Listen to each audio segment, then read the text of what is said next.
جیسے آج کل پیر صاحب بہت بڑا جلسہ کرتے ہیں بابو صاحبوں کا، انہوں نے ہمیں چائے کے لیے بھی کبھی نہیں بلایا جلسے کے لیے، لیکن بہرحال بڑی بڑی فیسیں دیتے ہیں یہ، تو ظاہر ہے کہ یہ نیاز بھی وہاں دیتے ہوں گے۔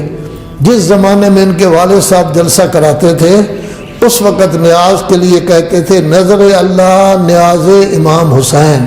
کیا کہتے تھے؟ نظر اللہ نیاز امام حسین، یہ لفظ ہوتا تھا۔ آج کل ان کا زمانہ ہے، یہ تو خیر پڑھے لکھے ہیں، لوگ کیا کہتے ہیں؟ لنگر۔ لنگر سکھوں کا لفظ ہے، یہ مسلمانوں کا لفظ نہیں۔ آپ برمنگھم چلے جائیں، آپ لندن چلے جائیں، ساؤتھ لندن، جنوبی لندن میں اگر آپ چلے جائیں، بہت بڑا مرکز ہے ان کا، وہاں کو مسلمان چلا جائے، کسی مذہب کا چلا جائے، اس کو 3 دن 4 دن ہفتہ 1.5 ہفتہ بستر بھی ملتا ہے، کھانا بھی ملتا ہے، جب تک وہ اپنی سیٹنگ کسی جگہ نہ کر لے، نئے آدمی کو کوئی پتہ نہیں ہوتا، وہ کہتے ہیں لنگر۔ اور ہماری حکومت بھی وہی لنگر کہتی ہے۔ تو لنگر کہنا یہ توہین ہے نظر اللہ امام حسین کی۔ آپ پکاتے ہیں، ان کے لیے خرچ کرتے ہیں، لاکھوں روپیہ کروڑوں خرچ کرتے ہیں، نام غلط رکھتے ہیں ان کا۔ تو یہ چیزیں جو ہے وہ غیروں کی جو ہے وہ عام میں آ گئی ہے۔ ظہور صرف امام زمانہ اجل اللہ تعالیٰ فرج شریف کے بارے میں ہے، باقی کے بارے میں کہتے ہیں ولادت با شہادت۔ تو عام الفیل کے ٹھیک 50 دن بعد رسول اعظم صلی اللہ علیہ وآلہ وسلم کی ولادت با شہادت ہوئی۔ گویا مکہ کی حفاظت کا بندوبست کر کے اللہ نے بتا دیا کہ ابھی ابھی آنے والا ہے کہ جو دین کو لے آئے گا مکہ میں، پھر مدینہ جائے گا، اس کی حکومت قائم ہوگی۔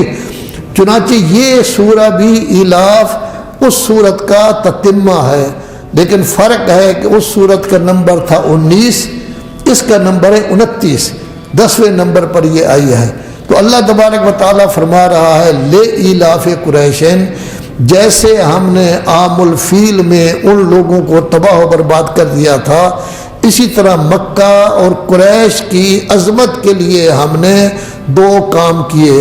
ایک کام یہ کیا کہ قریش کی محبت لوگوں میں پیدا کر دی، ایک معنی یہ ہے۔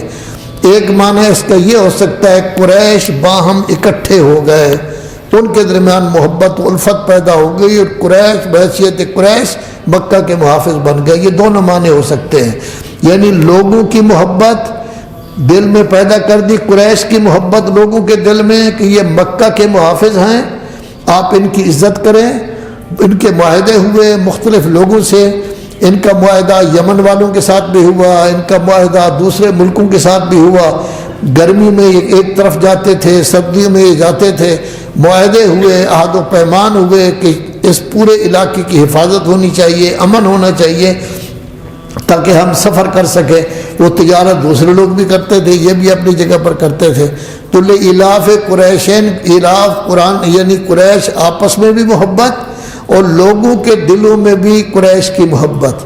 دوسرا، ان کے دل میں محبت پیدا کر دی گئی رحلت الشتاء والصیف، کہ سال میں یہ 2 سفر کریں تجارتی، ایک سفر گرمیوں سردیوں میں کریں اور ایک سفر جو ہے وہ گرمیوں میں کریں۔ ایک سفر میں یہ شام چلے جائیں اور گرمیوں کے زمانے میں، اور ایک سفر میں جب سردی ہوتی ہے تو یمن چلے جائیں، کیونکہ یمن زیادہ سرد نہیں ہے، تاکہ یہ تجارت وغیرہ کریں، ان کی عزت ہو، ان کے پاس پیسہ ہو۔ چونکہ ان لوگوں نے باقاعدہ یہ کام کرنا تھا کیا کہ جتنے لوگ بھی آتے ہیں، ہزاروں کی تعداد میں تو ہوتے ہوں گے یقیناً، ان سب کو انہوں نے کھانا کھلانا تھا۔ یعنی جتنے دن وہ مکہ میں رہیں گے، مینا میں جائیں گے، عرفات وہ دوسری جگہ ہے، لیکن مکہ میں جتنے دن رہیں گے ان کو باقاعدہ کھانا دینا ہے۔